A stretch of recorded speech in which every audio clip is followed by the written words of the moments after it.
الحمدللہ رب العالمین والصلاة والسلام علی سید الانبیاء والمرسلین وعلی آلہ واصحابہ اجمعین اما بعد عن معاذ رضی اللہ تعالی عنہ قال كنت ردف النبی صلی اللہ علیہ وسلم على حمار ليس بيني وبينه إلا مؤخرة الرحل فقال يا معاذ هل تدري ما حق الله على عباده وما حق العباد على الله قلت والله ورسوله أعلم قال فإن حق الله على عباده على العباد أن يعبدوه ولا يشركوه وحق العباد على الله ألا يعذب من لا يشرك به شيئا قال قلت يا رسول الله أفلا أبشر به الناس قال لا تبشرهم فيتكلوا متفق علیہ۔ یہ روایت امام بخاری اور امام مسلم رحمۃ اللہ علیہ اپنی کتاب میں روایت فرمایا ہے، اور حضرت معاذ بن جبل رضی اللہ تعالیٰ عنہ اس کے راوی ہیں۔ یہ روایت ان مخصوص روایتوں میں سے ہے جس کو عوام کے سامنے نہیں بیان کرنا چاہیے۔ اگر عوام کے سامنے بیان کرے تو اس کی پوری وضاحت نقل فرما دینی چاہیے۔ میں آپ حضرات کی خدمت میں، چونکہ آپ حضرات طالب علم ہیں، اس لیے اس روایت کو نقل فرمایا۔ اس میں بہت کچھ باتیں ہیں، لیکن مختصراً آپ حضرات کی خدمت میں کچھ عرض ہے۔ حضرت معاذ رضی اللہ تعالیٰ عنہ فرماتے ہیں کہ ہم ایک سفر میں رسول اللہ صلی اللہ علیہ وسلم کے ساتھ تھے، ایک گدھے پر، اور ہمارے درمیان اور آپ صلی اللہ علیہ وسلم کے درمیان صرف کجاوے کی لکڑی کا فاصلہ، ہم پیچھے بیٹھے تھے۔ تو اللہ کے رسول صلی اللہ علیہ وسلم سے کہا معاذ، اور بھی ایسی روایتیں ہیں، اللہ کے رسول نے فرمایا تو حضرت معاذ نے کہا لبیک یا رسول اللہ، لبیک یا رسول اللہ۔ بہرحال اس روایت میں انہوں نے کہا اللہ کے رسول حاضر ہوں۔ تو اللہ کے رسول صلی اللہ علیہ وسلم نے فرمایا کہ جانتے ہو اللہ کا کیا حق ہے بندوں پر؟ اللہ کا کیا حق ہے بندوں پر، اور بندوں کا کیا حق ہے اللہ پر؟ تو حضرت معاذ نے کہا اللہ کے رسول زیادہ جاننے والے، اللہ اور اللہ کے رسول زیادہ جاننے والے۔ تو اللہ کے رسول صلی اللہ علیہ وسلم نے ارشاد فرمایا معاذ، اللہ کا حق یہ ہے بندوں پر ان یعبدوہ، کہ اس کی عبادت ہے، ولا یشرکو، اور اس کے ساتھ کسی قسم کا کوئی شرک نہیں۔ اور بندوں کا حق اللہ پر یہ ہے، دیکھیے اللہ کا حق کسی کے ذمہ نہیں ہے، یہ تو ہم لوگوں کے اوپر اللہ کی طرف سے فضل ہے کہ اللہ نے اپنے ذمہ لے لیا ہے کہ جب بندے اللہ کی عبادت کریں جیسا کہ اس کی عبادت کا حق ہے، اور اس کے ساتھ کسی قسم کا شرک نہ کریں، تو اللہ تعالیٰ ان کو معاف کر دیں گے، ان کو عذاب نہیں دیں گے۔ اس کے بعد حضرت معاذ نے کہا اللہ کے رسول، میں اس کو لوگوں سے اس کی بشارت نہ سنا دوں؟ اللہ کے رسول نے کہا کہ اس کی بشارت مت سناؤ، لوگ اسی پر بھروسہ کر بیٹھے ہیں۔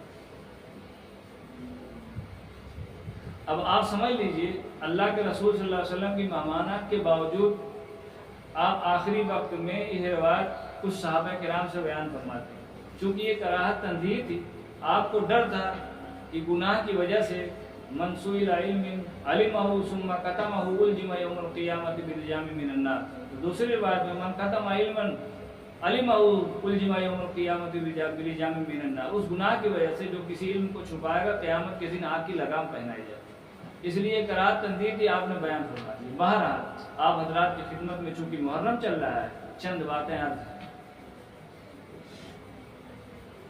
سب سے پہلی بات تو یہ ہے کہ حضرت معاذ رضی اللہ تعالیٰ عنہ گدھے پر سوار تھے آپ صلی اللہ علیہ وسلم کے ساتھ۔ یہ ہندوستان اور تمام دیگوں کے جو گدھے ہوتے ہیں، عرب کے گدھے اس سے کچھ الگ ہوتے ہیں، یہاں اس کے گھوڑوں سے بھی طاقتور اور تیز ہوتے ہیں۔ دوسری بات اس سے معلوم ہوتا ہے کہ آپ پیچھے بیٹھے ہوئے تھے اللہ کے نبی صلی اللہ علیہ وسلم، اس سے معلوم ہوا کہ احترام کرنا اپنے علماء کا ضروری ہے، چاہے طلبہ ہوں چاہے عوام ہوں، کیونکہ ان العلماء ورثۃ الانبیاء، انبیاء کے وارث، اپنے بڑوں کا احترام بھی اس سے ثابت ہے۔ تیسری بات، جو لوگ اللہ کی وحدانیت کے قائل ہیں، اللہ کو ایک مانتے ہیں، اس کی الوہیت، ربوبیت اور اس کی بھیجی ہوئی رسالت پر ایمان رکھتے ہیں، ان کے لیے خوشخبری ہے کہ اللہ تعالیٰ ان کو جنت میں ضرور بھیجیں گے، یہ اللہ کا وعدہ ہے۔ اگر وہ اپنی بدعملی کی وجہ سے کسی عذاب میں مبتلا ہو گئے، لیکن اس عذاب کا، اس بدعملی کی سزا کو چکھنے کے بعد اس کو اللہ تعالیٰ جنت تک پہنچائیں گے، اور یہ نہیں کہ اس پر کفار اور مشرکین والا عذاب مسلط ہے۔ اَیَعْبُدُوهُ وَلَا یُشْرِکُوا، اللہ کی عبادت کا حق کیا ہے؟ اللہ کی عبادت جیسے کرنے کا حق ہے، جیسی نماز پڑھنے کا حکم ہے قرآن و حدیث میں، آپ ذرا غور کیجئے ویسی نماز پڑھ رہے ہیں؟ اگر آپ کی نماز ویسی نہیں رہی تو اس کا کوئی وزن نہیں ہوگا، یاد رکھیے۔ آپ اگر قرآن تجوید کی رعایت کر کے اصول تجوید جیسا کہ قرآن کے پڑھنے کا حق، اگر آپ ویسا نہیں پڑھ رہے ہیں تو آپ سمجھ لیجئے کہ اس کا کوئی وزن نہیں۔ آپ حج پڑھ رہے ہیں، جیسے قرآن حدیث سے اس کے ارکان شریعت کے مطابق رعایت کر کے ادا کرنا چاہیے، آپ نہیں کر رہے ہیں تو پھر بھی اس عبادت کا اللہ کے ہاں کوئی وزن نہیں ہے، کسی قسم کی کوئی حیثیت نہیں ہے۔ تو اللہ تعالیٰ کی جیسی عبادت کا حق ہے ویسی عبادت۔ اور دیکھیے دوسری بات شرک ہے۔ شرک کا مطلب کیا آپ سمجھتے ہیں؟ شرک کے لغوی معنی آتے ہیں ساجی سمجھنا، کسی کو حصے دار سمجھنا، اور شرک کے کئی معنی ہیں۔ دیکھیے ایک ہے کفر اور ایک ہے شرک، دو باتوں کو سمجھ لیجئے تو انشاءاللہ ساری چیز سمجھ میں آ جائے گی۔ جن باتوں پر ایمان لانا فرض ہے ان باتوں کا انکار کرنا کفر ہے۔ جبریل امین جناب رسول اللہ صلی اللہ علیہ وسلم کی خدمت میں حاضر ہوئے، صحابہ کرام کی مجلسیں لگی ہوئی تھی، اللہ کے رسول صلی اللہ علیہ وسلم سے اپنا گھٹنا ملا دیا، کہا اخبرنی عن الایمان، بتائیے آپ ایمان کے بارے میں مجھے خبر دی۔ اللہ کے رسول صلی اللہ علیہ وسلم فرمایا تؤمن باللہ وملائکتہ وکتبہ ورسلہ والیوم الآخر والقدر خیرہ وشرہ من اللہ تعالی والبعث بعد الموت۔ اگر کسی کا ایمان اس سے ہٹ کر ہے، ان میں سے کسی کی اللہ کی ذات و صفات پر اس کا ایمان نہیں تو کافر ہے۔ اور دوسری بات جو ہے وہ شرک۔ اب شرک پھر ذات ہے، ایک تو اللہ کی ذات میں کسی کو شریک کرنا، ایک اللہ کو مانا تب بھی مشرک ہو گئے، تین اللہ کو مانا، دو اللہ کو مانا تب بھی مشرک ہو گئے، بہت سارے اللہ کے ساتھ بتوں کو مان لیا جیسے کہ آج کل کافر ہے تب بھی مشرک ہو گئے۔ دوسری چیز اللہ کی صفات میں شریک مانا، جیسے اللہ ہر چیز پر قادر ہے، اللہ کو ہر چیز پر قدرت ہے، اللہ پانی برسا سکتا ہے، اللہ مردوں کو زندہ کر سکتا ہے، اللہ زندوں کو مار سکتا ہے۔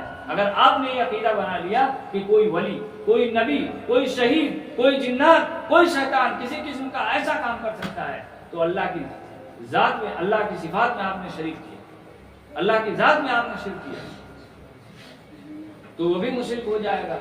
اور اگر اللہ کے علم میں، اللہ کی قدرت سما میں، اللہ کے بصر میں کہ کوئی ولی ایسے سن رہا ہے، کوئی نبی علم کی بات، غیب کی بات کو جان رہا ہے، کوئی ولی جان رہا ہے، تو اللہ کے علم میں جو ہے، علم کے اللہ کی جو صفات ہے اس میں شرک ہوا۔